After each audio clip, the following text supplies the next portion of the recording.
Hey guys, it's Adam from LUCIDPIXUL and welcome back. Today, I'd like to offer you some advice to help you live a healthier and happier life. What is it and why do I want to talk about it? How to recognize symptoms in yourself and furthermore, what to do about it. Taking into account very clearly that I'm not a doctor. I'm an art teacher and I'm a YouTuber. I have no experience, nor do I have any diplomas or education in mental health, medicine, none of the above. This is just some friendly tips to get you on the right path, to put you in the right headspace, but it's by no stretch of the imagination medical advice. So take that into account. So I thought I'd break it up into 3 different parts. And the reason being is, this is something that hits very close to home. The reason why I want to talk about this is because, well, first of all, I witnessed my very immortal and very healthy mother go through a burnout after being pushed too far with work and life and family responsibilities. And coming home to see her weeping uncontrollably on the kitchen floor, repeating, "I can't stand, my legs don't work, I can't get up, in a kind of panic. And although it wasn't traumatizing by any stretch of the imagination, it definitely left a mark. And we ended up sitting down for some time and we talked about it, even though she was a full-grown adult and I was a young kid. And I did offer some advice that turned out not to be completely useless and something I'm actually going to help with you moving forward. Something she's reminded me of many times. That's why I remember. The second reason is because there have been a few occasions in my life where I walked that line. And had it not been for that red flag that I had experienced early on in my life, where I recognized burnout as being something very real, not just a concept, that I heeded that warning when things got a little bit too close for comfort, either for personal reasons or for professional reasons. I noticed that I was being pushed too hard myself and knew it was time to make a decision, an important decision, to avoid serious issues from happening. One of those times being right now. The last few months, I've been feeling kind of off, and it just so happened I was watching a video. A video showed up on my recommended feed by Katie Morgan. I think she's an online therapist. She has a YouTube channel, amazing YouTuber. I watch her stuff all the time. In this video, 11 signs that you're burning out popped up on my feed. So why not? I like her videos, so I clicked on it. And I was very surprised that a solid 10 out of 11 criteria I checked off very boldly. I didn't go, oh yeah, I can see that in myself. No, it was 10 out of those 11 symptoms that I went, wow, I'm burning out. That's what's happening. And despite my past experience, it can sneak up on you, which is one of the reasons I want to bring it up. This is something I'm feeling right now. This is something that I'm doing better. I'm already getting better and stuff because I recognized it thanks to Katie. So Katie, if you're listening, thank you. Your video definitely helped. Yeah, I would share it with you while this experience was still very hot to the touch for me, so to speak. And I'm going to let you know what led to me feeling this way and led to me being in this stressed state. So let's start. What is burnout? Okay, well, I'll first tell you what it's not. Burnout is not a state of mind. Burnout is not a bad day. Burnout is not a bad argument with a loved one, nor is it, some going through any kind of specific difficulty. Burnout is a medical condition. And this is something that a lot of people take for granted. They go, oh man, I'm really burning myself out, right?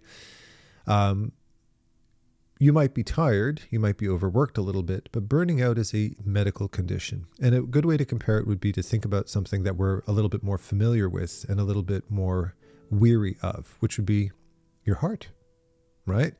If you push your heart beyond its capacity, the organ, the muscle called our heart, and for whatever reason, it can't get the resources it needs through blocked arteries or through, poor exercise or from just having a weak muscle, so to speak, because you don't move around enough or something like that, or through some medical condition that you might suffer. You might be perfectly healthy, but you have, as they say, as the old guys would say, the chess players would say, she's just got bad tubes. You got bad tubes. What are you going to do about it, right?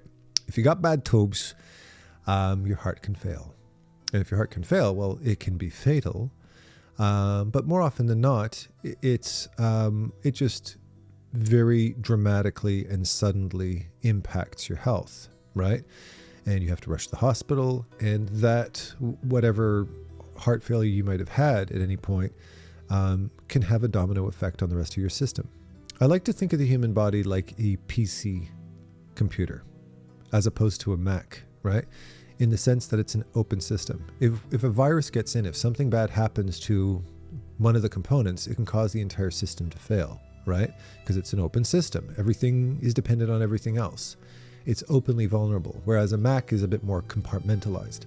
And we very often tend to think as people, oh, my heart goes, I have something else there that can fix it. No, if your heart fails, if any organ, if any part of your endocrine system or your digestive system or your nervous system, if that fails or starts to malfunction, that can, and more often does, have a domino effect on a lot of other things, because all of these systems are dependent on one another. We're a very intricately snapped together series of parts that all depend on one another. So you can't just, well, except for your appendix, maybe, screw your appendix, but everything else is interdependent. In that context, you have a gland that's part of your endocrine system called your adrenals. Okay, and a little fun fact that I learned recently from the Institute of Anatomy YouTube channel, which I'm completely hooked. It's one of my favorite channels on the whole platform. The word adrenal comes from two words. Ad, which means next to, like for instance, your adductor muscles are the muscles that bring your legs together, or adding. Okay. And renal, meaning kidneys. So adrenal means next to your kidneys. Okay. And that's exactly where they're placed. If you look at your kidneys, you've got two little glands called your adrenals perched right on top. They're like these little pyramid looking shaped things that are sitting on top of your kidneys. And they, like a lot of other organs or parts of your endocrine system, produce and secrete hormones. For instance, I have a thyroid, like you. It's a little butterfly-shaped gland in my throat. And when my thyroid started to fail, probably due to coming very close to burning out, I'm sure although this is hereditary, I'm sure it exacerbated the situation and sped up the process of my thyroid starting to go screw you, buddy. It started to fail, and that impacted every single part of my body, everything. Your thyroid is kind of like the conductor of your entire system after the pituitary gland. And, well, if I don't take Synthroid every day, then that system will slowly fall apart until it could lead to my death, right? I will deteriorate very quickly without thyroid hormone. Well, your adrenals are no exception. And your adrenals generally produce, well, in most part, adrenaline, okay? Which is the hormone most often associated with the fight or flight response. It dilates your adrenaline, it dilates your blood vessels. It helps helps to oxygenate your muscles, your lungs. It causes your pupils to dilate to help you focus. It increases your breathing. Think about being chased by a bear. You need a sudden and very dramatic dose of adrenaline to get your body going. It's like the nitro boost of your body. And it also, a little side note, although in very, very small quantity, your adrenals also produce a little bit of testosterone in women and a little bit of estrogen in men, albeit your reproductive organs are the ones that produce the most of that hormone, right? But just a little fun fact on the side. So, So your adrenals produce adrenaline, which gives you in most part, this boost of energy when needed, but it's also involved in day-to-day function to help to give you extra boost of energy or help to certain parts of your system to function. It's got many, many different functions I'm not even touching on here. Well, what happens if you're in a fight or flight response state for one reason or another, and there's many different emotional states that can do this to you, for a very extended period of time? Well, your body's not designed to be in fight or flight for an extended period of time. It's designed to be in fight or flight at sudden moments of excitement and certain periods of intense emotion. If you find yourself in that state for an extended period of time, your adrenal glands are not designed to be hyperactive this often. So it may come as no surprise that after an extended period of time, those adrenals start to wear out. They start to get tired, and that's a condition known as adrenal fatigue, also known as burnout. Okay? So it's literally the failure of an organ. And when your adrenals basically say, they tap out and they say, buddy, I can't do this anymore. I can't do it anymore. Your body doesn't get the energy it needs to function. And that's why my mother couldn't stand up. But you could see the immediate sudden failure of that organ. And then it caused her to have that reaction. Understanding this and understanding the fact that your adrenals are an important part of a much larger, much more complex system. That if you have burnout, it's not like, oh, well, shit, my legs didn't work now, or shit, I had this little dramatic period of upset or down and stress, but now I'm okay. You know, that was yesterday, but now I'm better. No. That organ has basically kind of reached a tipping point, and it may take a very long time for it to heal. It might take a very long time for you to heal. This is why when people go through serious burnout, it takes weeks, months, more likely years to heal from this, provided you address the issue and you take the steps to heal. And for a lot of us, those scars can be permanent. So it's not a joke. Not to mention, because your adrenals are getting overtaxed, it's also putting stress on other parts of your endocrine system, which is why it's no surprise to me that both from a mother and in my case, our already predisposition to have thyroid issues ended up sparking at that same period of time when we were overstressed, that our thyroid failed at the same time that everything else was failing. And it was a culmination of different stresses: quitting smoking, going through a lot of personal stress, going through a ton of professional stress, and all of that culminating over a long period of time. At a certain point, my body just said, no, forget it. And I started to get very sick. And it wasn't for years until I found out what was going on.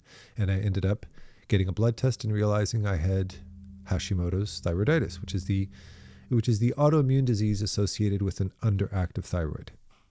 Okay, so you can see I'm getting a little bit nerdy and clinical with you, but it's to illustrate the fact that we're talking about a real thing. We're talking about a real medical condition. We're not talking about, Adam's stressed. It's a lot more than that. Okay, so that's it. What are the signs? What are the symptoms? Well, I'm happy to tell you that if you're feeling fine and you're calm as a cucumber, then you probably aren't burning out. So good on you. But if you have been under a lot of stress, if there have been a lot of preoccupations, which is so common in people in our field, not only when it comes to just the general workload, but we have our personal lives. We might be having relationships that are really stressing out with our family or with our loved ones. We could be living a very difficult life as a parent with very demanding children that might have demanding needs. Or maybe we just got a lot of kids. Maybe we're like my mom, who is a single mother of 3 and trying to take us to soccer practice every day and hockey practice and stuff like that. And managing all of these things at the same time, that all of that can start to accumulate. So the signs that I started to recognize, I remember the first time I recognized symptoms was when I was working in Ottawa. I was working on a show. And although the work itself was wonderful and I liked my I liked my colleagues and my boss was great, the nature of the work was, it was unhealthy, period, unhealthy.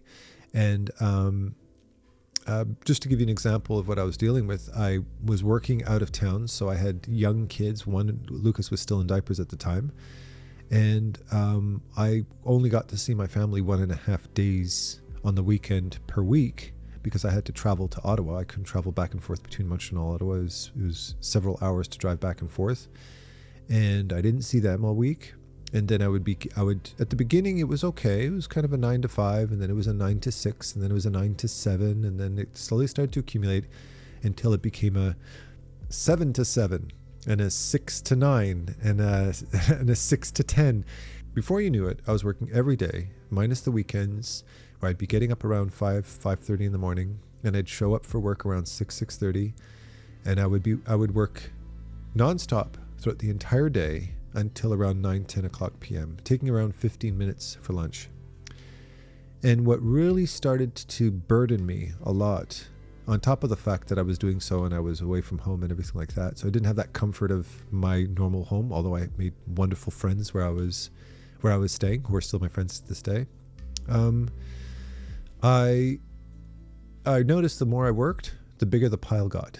The more I worked, the bigger the pile got. So basically what they're doing is slowly, gently trying to wean me into a more and more intense position. And I was a supervisor there, so I was responsible for a lot of people. I had a lot on my plate, technically. And it just kept going and kept getting worse until the point that work was everything. It was just all I could think about, because if I didn't think about it, if I wasn't in action mode, if I wasn't in high octane productivity mode, then, well, the project would fall apart. I'm the one kind of, I was a background supervisor for a very important show. So I couldn't back out from that. And I started to notice some symptoms. My mood started to swing. I started becoming very tired. It was very difficult for me to drive back and forth in and out of Ottawa because my concentration was really screwed up. I almost got into an accident a few times because my mind would start to drift a lot. I had this constant sense of overwhelm. I was having a very hard time calming down. So it's this whole culmination of symptoms. And at a certain point, I remember really feeling like I'm at my breaking point. It was around 9 or 10 o'clock at night. Again, I get up and I put my coat on, something I've spoken about in earlier art talks. And my boss, who I love, he's an awesome guy, wheels out of his office and says, "Where are you going, Adam?" And he was the only one left. There was nothing but me. The lights were off, him, and the guy with the vacuum, like it was every day. We were the last two left on the floor most of the time. And I said, "I'm going home." And he looks at me with this look of concern. He says, "Are you sure about that?" And I said, "Yep, I'll see you tomorrow." And I said that to him, knowing full well I'm going to get sacked tomorrow. But at that point, it was, I have to set my own limits. I have to take care of myself because this is not sustainable anymore. It's not worth it. It's not worth the money. It's not worth the clout. It's not worth anything. It's time for me to take care of myself, because I had that little image in my head of my mother crying, sitting in the kitchen, not being able to stand up. That was my fate I was waiting for. And it could happen to me in a car when I'm driving, right? So God only knows what's going to happen. God only knows how that would have impacted me. So I got up, put on my coat and left, and he wheeled himself back into his office and got back to work. The next day, I got called into the big conference room with the head of the company and my boss, who looked white as a ghost because he felt awful about having to say this, but basically, Adam abandoned the project at 10 o'clock p.m. That's probably what their thought process was. And they said, "Adam, we really appreciate your contribution to the company, but unfortunately we do not feel that you fit into the company culture." And I went, "You're right, I don't." And I thanked them, and I thanked my boss, who deserved a lot of praise. He almost looked like he was going to cry because he was just so beat up about having to do this to me. And I shook her hand with a very genuine, big, authentic smile on my face. And I said, "It was a wonderful opportunity and I wish you guys the best." And I walked out of there feeling like somebody had removed a tractor trailer from my back. I felt free. It was like the first time I experienced Breath of the Wild, or opening myself up to Limgrave and going, the adventure is ahead of me, right? And I just felt this incredible relief. I walked back to my car. I drove back to Montreal, and I had the absolute pleasure of being able to look at my girlfriend and say, "I'm not leaving anymore. I'm staying here. I'm coming home and I'm staying home." And she went, knowing that I probably got sacked. And I said, "Yes, I got sacked." And she was cool about it, as she always is. She was very understanding about it. And I told my little kids, especially Chloe at the time, who was very, very sensitive to me leaving for long periods of time. And I said, "I'm staying home." And she was super happy, and I was super happy, and I was very relieved for that. And things got better henceforth. And had it not been for that, I never would have been available to be hired as a teacher at the Cégep of Montreal. And I never would have found my true calling as a teacher and found the love of my life professionally, which I'm doing now. I'm running an online school. It's my greatest joy professionally, and a job that has, in and of itself, never burned me out. It's always been a pleasure, and I've been able to regulate my life from both a health perspective and from a professional perspective to find growth, but do so in a healthy way. Now, as of late, I've just been extremely chronically preoccupied about the well-being of other people, namely my students, but mostly my family and my new little cat that I got and my existing cat that I have, and the responsibilities that I have for my home, and just being, to describe it, in a constant state of worrying about everything, worrying about everybody all the time, particularly the people who are the members of my family who really needed support, who were going through a particularly hard time. So I was in this constant state of worrying about the well-being of other people and worrying about the well-being of my cat, who, when we got him, as adorable as he was half the weight he should be. Should have been closer to 2 pounds. He was closer to 1. Basically a skeleton with fur, a very cute skeleton with fur. And so I was watching his weight every day and making sure, checking his diet, and tried out 15 different types of food on him, and took him to the vet and got him dewormed and got him vaccinated and all this kind of stuff. A very big process. And also getting him to slowly but surely be introduced to his older brother until they finally became best friends, which they are today. But I was in this state of worry for such a long period of time that it became a pattern, to the point where I had a very hard time pulling myself out of a state of worry. As I speak right now, my impulse to worry about all of my kids and worry about everything that's going on is still there. This is something I have to address and come to terms with. I have to accept the fact that everybody's okay. It's all right. Chill out, Adam. Nobody's in any emergency right now. People are safe. But when you find yourself in a pattern for a long period of time, professionally, artistically, with your guilt, with your worry, that pattern can kind of pull you in, and you have to pull yourself out of that pattern and reevaluate where you are in your life. And then I watched Katie Morgan's video. And what were the symptoms? Some of them, the most prominent ones. Although, like I said, I checked off 10 of the 11. But what were some of the symptoms that I experienced profoundly, not just subtly? I'd say the first one was, and this is a very good indication, the inability to relax. And the way that manifests itself physically is usually in a tendency to sigh deeply a lot. Doing that all the time, right? You know, like if you've gone for a super heavy run or something really scared the shit out of you, and you're in this state of like trying to calm your body down, but being like that all day long, where anything could cause this kind of spike of adrenaline in the body that you try to calm yourself down from. So you're going, oh, like this. I would do it 10 times a day, 15 times a day. When I'm making my lunch, when I'm getting my mail, I would find myself doing this all the time. And that's a very good indication that you're trying to relax yourself, and it's having a hard time doing so due to some overwhelming stress. Okay, that's the first one. The second one is, and it's kind of tied into the first one, a feeling of constant overwhelm, where you can't distinguish between big deal things and little deal things. Small potatoes and big potatoes all overwhelm you. So answering emails felt overwhelming. Recording an art talk like this became overwhelming. Getting my mail was overwhelming. Taking out the compost, making sure I'm recycling things, it was overwhelming. As well as all of the other serious issues in my life. Everything overwhelmed me, to the point where I started to feel legitimately fearful of getting anything done. It was almost like a deer caught in headlights. I had to really kind of pep talk myself to just get stuff. Okay, now it's time for emails, Adam. Go, sit down. It's the time, 8:30 a.m. Go, email time. Go. And I'd have to push myself. When normally I would sit down and read my damn emails. What's the big deal, right? Just going through my regular daily routine felt very, very challenging as a result of that. So that's another very big indicator. The third one is due to this constant state of stress, due to these constant worries, due to trying to control yourself constantly. You're constantly in a state where you're trying to keep control. It becomes very easy to lose it. So you become very volatile, and your mood swings become a lot more dramatic. So for instance, if I would get upset about something, something mundane like somebody leaving a sock on the floor, something completely trivial, pick up the sock, that's about the worst of it. I would get upset. And when I found myself getting upset, it would kind of like trigger something, and I would get very upset. and I would yell at somebody, or I'd get very, very moody with somebody, or I'd get very sensitive, or I'd get very I'd get sad about something. And if something made me cry, I would really cry.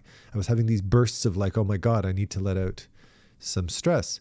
And all of these was, again, another way that my body was trying to relieve stress through some intense emotion.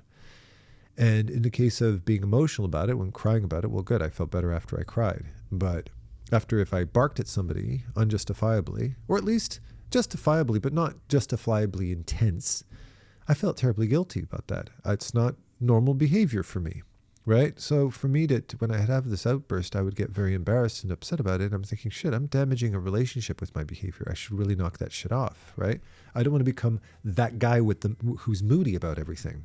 So, and I would apologize about it, and then I'd find myself doing it again the next day. And it made me feel, shit, Adam, you're kind of losing control here. You need to do something about that. And that to me is probably the biggest kind of like red flag for me.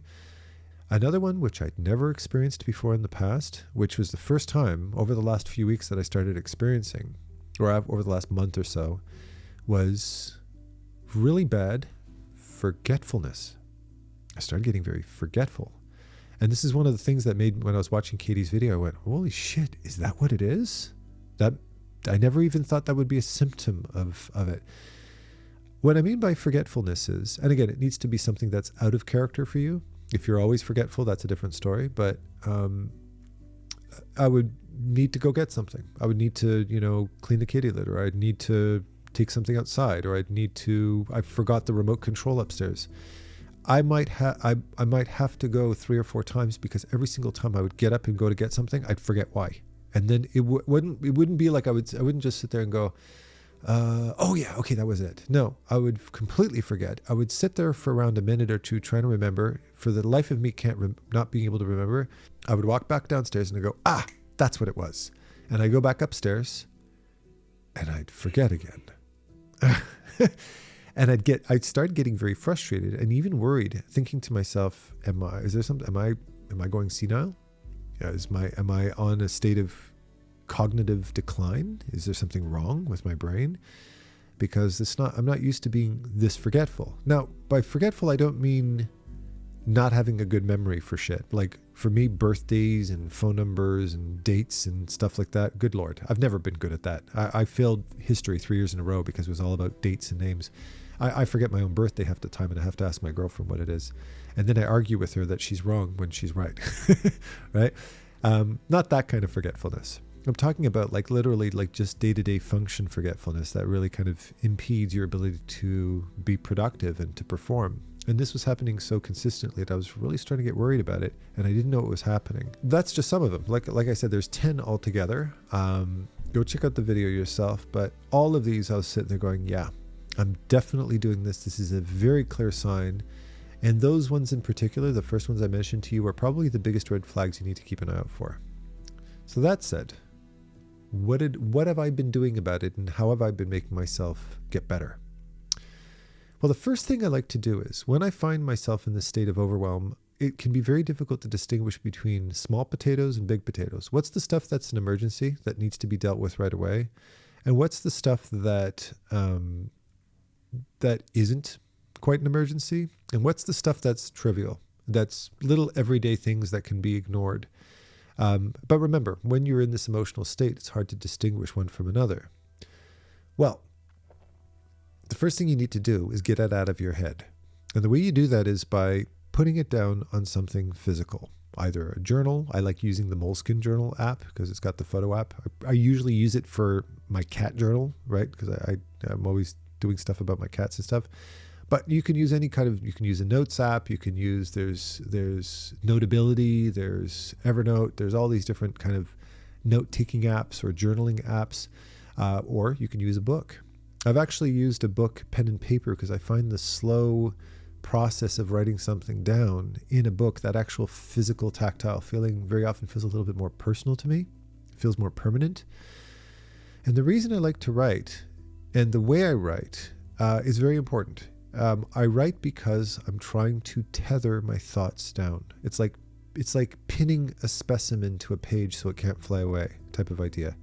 And The reason being is when it's floating around in your head, it all becomes mixed up in this big swirling, colorful mishmash of thought that can't be distinguished. And this is why small and big things can all impact us equally. Why we'll get stressed out, and we'll get stressed out and be overwhelmed about two completely polar opposite levels of priority. One thing is my child is bleeding profusely from both eyes, and my second thing is I need to take out the compost, right?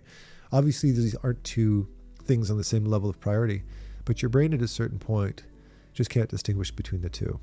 And by writing it down and just spewing it all, just vomiting everything, it doesn't matter. People tend to take journals too seriously. No. It's literally, you're screaming into the void. Just get it out. Put it on a piece of paper. And just kind of mentally exhaust yourself by just bitching and complaining into your journal for as long as it takes until it's all down. And once it is, you'd be amazed, even though it feels like a completely trivial exercise, what it's doing is it's stopping it from swirling around in your brain, and it tethers it down on the page so it can't get away. And once that's done, if you still have a little bit of energy left, you can put it down and pick it up the next day if you want to. What you want to start doing is start combing through what you've written and build up a kind of emotional priority tier list, where S tier would be the things that they have to get done now. This is an emergency. One member of my family just had a medical emergency and I need to go to the hospital right now. It's super important. Or, if I don't pay this bill, my electricity is going to get cut off, or blah, blah, blah, blah, blah. Something that cannot be put off. It's do or die. More often than not, if there are any S tier things, it's usually one. At most, two. You generally don't have a lot of S tier things, immediate emergencies, but you take them and stick it in your S tier. After that, it's things that are very, very important that can't be neglected, but don't need to be solved today. They don't need to be solved now. I can put them off for a couple of days. I can put it off for a week. Those go into your A tier. So you put them in your A tier. After that, it's things that are important, but there's no strict deadline on it. It's just something that, again, it's something that's important. Like, I'll give an example of something that's important for me, but isn't an immediate emergency, is the fact that when we moved in to this place around 3-4 years ago, the old owners pretty much just slapped a cheap coat of cement on top of already crumbling stairs. So after a couple of winters, huge slabs of our staircase just came pulled apart. And now we've pretty much got a pile of rubble for front steps, but it's an extremely expensive fix. That's definitely a preoccupation. I've got this big freaking pile of rubble in front of my house. That's very hard. It's a big eyesore, but I'm perfectly capable of climbing a pile of rubble. So yes, it needs to get fixed. No, if we don't put something down in the wintertime, it's going to become a slippery, death trap. But for the meantime, it's not something that is going to make or break life. It's not an emergency. It's just a very important priority, right? That's something that would go into my B tier. A C tier is already starting to become things that you can easily start to dismiss. You're like, yeah, okay, that's important to me, but you know what? It's not the end of the world. I can live without it. It's a really, really important to me, but it's not the end of the world. By the time you get into D tier, then it's pretty much, those are the things you're laughing at going, because you've started to create this tier list, you start to think to yourself, wow, I was actually worried about that. That's kind of funny. Not to mention, I was putting those D tier things in the S tier in my brain up until the point I sat down to organize my thoughts like this. So once you start to put them in this kind of priority list, then you only have one thing to deal with at a time. And this brings me back to that little piece of advice, that super, super wise thing I said to my mom because I was such a genius kid. She's sitting there and she's panicking and she's saying, I got to take the kids to sport practice, and the food, we need more food in the fridge because the apples went rotten, and my boss wants me to work an extra on the weekend and I can't do it anymore. And she's just sitting there weeping and just going off on this list of things. And I said to her, Mom, you can't answer 1,000 questions with one answer. And that kind of stopped her in her tracks. Yeah, wasn't I a smart little piece of shit? Yeah, I'm impressed with myself too. Pet's cell phone back. Yeah, I said that apparently when I was a kid, and my mother reminds me of that all the time. What a genius I was. So there you go. But that's the same advice I'm giving you right now. You cannot solve 1,000 problems with one answer. You need to divide and conquer. You need to set a priority list. And when you set that priority list, you're going to realize the majority of the things on that list are things that can be utterly forgotten for now, but make a checklist because you're going to need to get back to them later, right?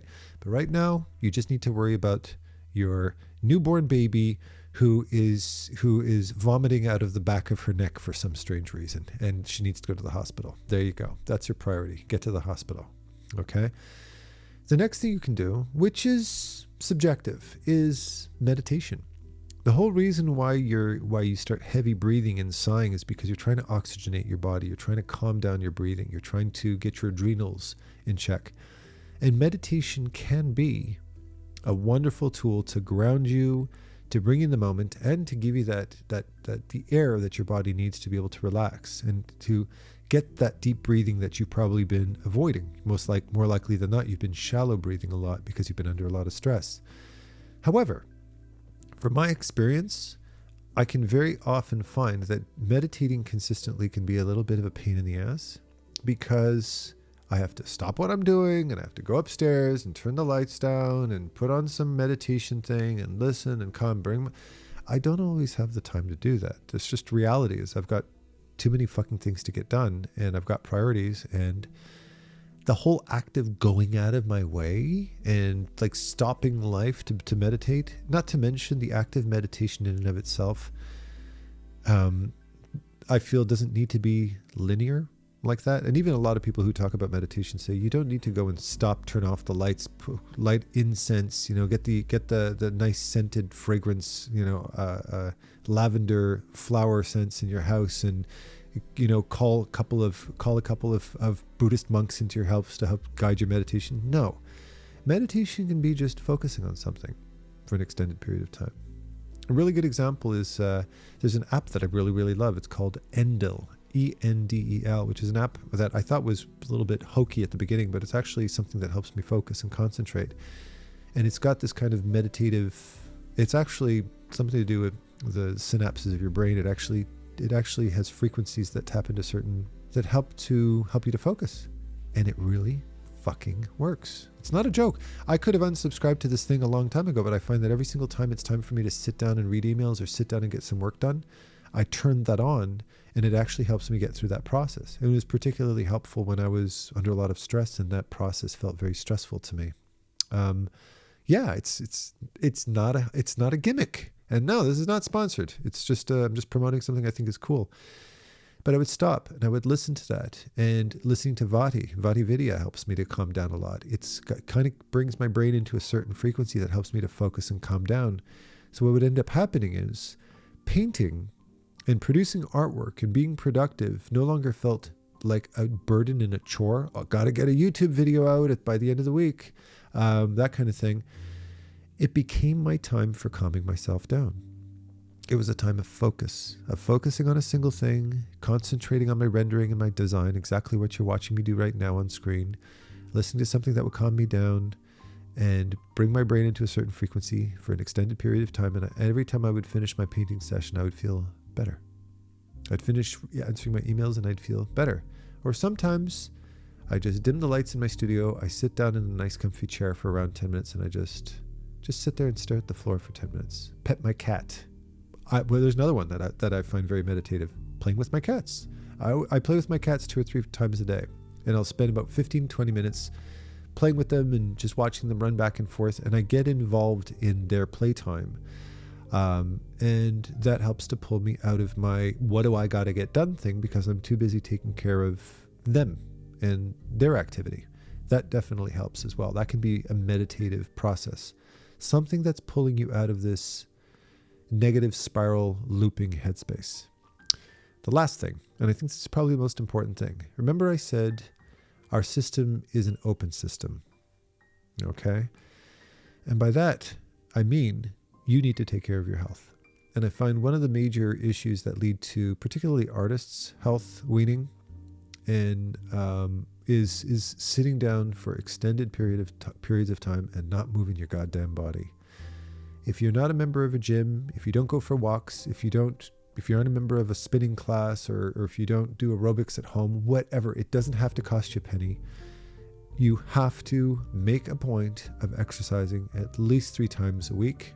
And I mean by exercise, do some real physical activity, get your body in shape, and you should do some kind of physical activity every day. Something that we suffer, something that's definitely been impacting us a lot since COVID, and a lot of people are working from home. You wake up, you make your coffee, you sit down in your chair, you work, and then you get up and you go to bed. No, that's bad. If your muscles don't get work, the density of your bones starts to suffer, your muscles start to tighten up, your tendons start to tighten up, you start to get body pains, you start to get back issues, your circulatory system isn't working, you're not getting oxygenated, you're not going outside and getting enough vitamin D, you're not taking care of your bones in your body. You need to exercise, you need to stretch in any capacity you can, some kind of physical activity, age appropriate, physical condition appropriate. Move your body. If all you can move is your pinky finger, move your fucking pinky finger. But just don't sit there and stare at it not moving for 4 hours. Move it. Okay? And the same thing applies to your food. Eat well. Take care of yourself. If you're smoking, I smoked for 20 years, quit. And if it's hard for you to quit, here's how I did it. Number 1, deprogram yourself from thinking that it's the hardest thing in the world to do.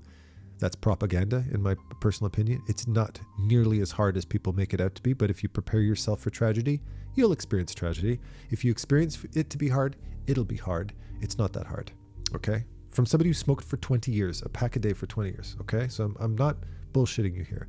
Secondly is, you need a gateway drug out of it. And you know what? I hate to be a promoter of unhealthy things, but vaping is not a bad idea. What I did was I went from cigarettes to vaping with nicotine. And from vaping with nicotine, I made the transition into vaping without nicotine. And what it did was, it reprogrammed my brain to go from getting that nicotine hit to just satisfying that oral fixation of puffing on something and giving myself that moment every day to deep breathe. That's one of the reasons why people smoke. It's because you're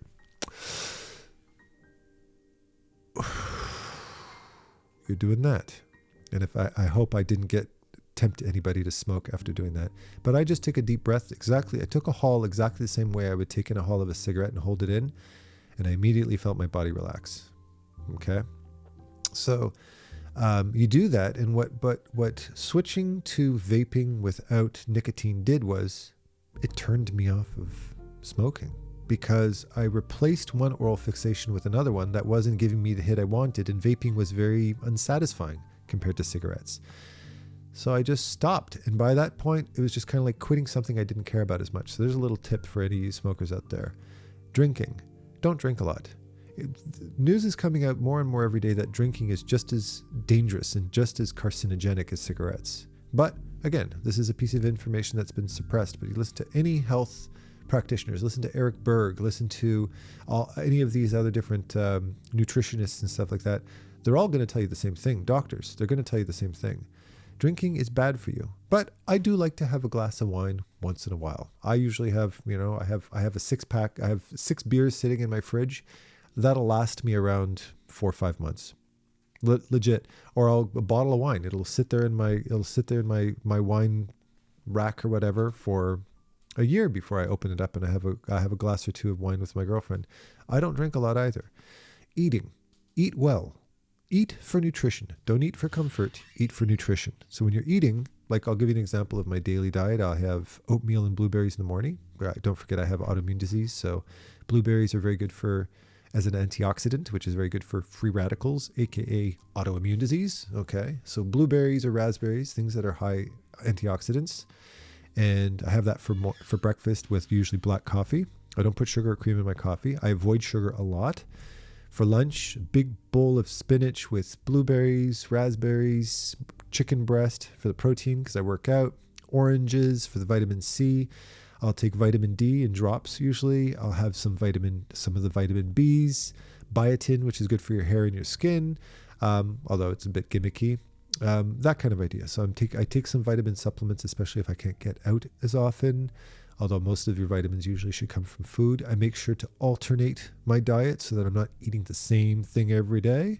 I eat salmon, fresh salmon with sweet potato and usually some more spinach. I like wafu dressing, or balsamic vinegar and oil if you prefer. At least 2 to 3 times a week. And then I'll have chicken breast. I'll have a burger, ground beef with extra lean ground beef. And I don't put any of that crap cheese or anything like that on it, or mayonnaise. Very high calorie food, so I avoid that kind of stuff. Once in a while I do. And every now and then I'll splurge and I'll have myself a treat. I've avoided eating desserts, which was my big sin. Every day I would have some sugar craving at night. I've knocked that off and I've lost a lot of weight as a result of it. In fact, the thing that was holding me back from being in my fittest state was desserts, because I'd be great all day and then I'd have a drumstick at night, or I'd have an ice cream sandwich at night. I always had ice cream or something like that. I knocked that off. I had a cup of tea with lemon and honey instead, and that did the trick for me. So eating healthy, exercising, getting out, socializing, getting off your ass, taking care of your mental health, taking care of your physical health are all mandatory for mental health, because this is an open system and everything's dependent on everything else. And I guarantee you, when you start to do this, you start to feel mentally stronger. You start to feel mentally more confident. And my dear lady and gentlemen, if you're somebody like me who spends the majority of his time taking care of other people, kids, pets, students, you today, right now as we speak, you'll find yourself being a pretty shitty caretaker if you're not taking care of yourself. So you have to prioritize yourself first so you can be a strong support figure for everybody else in your life. So you're not only bettering your own life, but that of everybody that depends on you as well. All right. And with that said, thank you for enduring this long ass rant, but you deserve it. And I love you all with all my heart. Happy painting. Take care.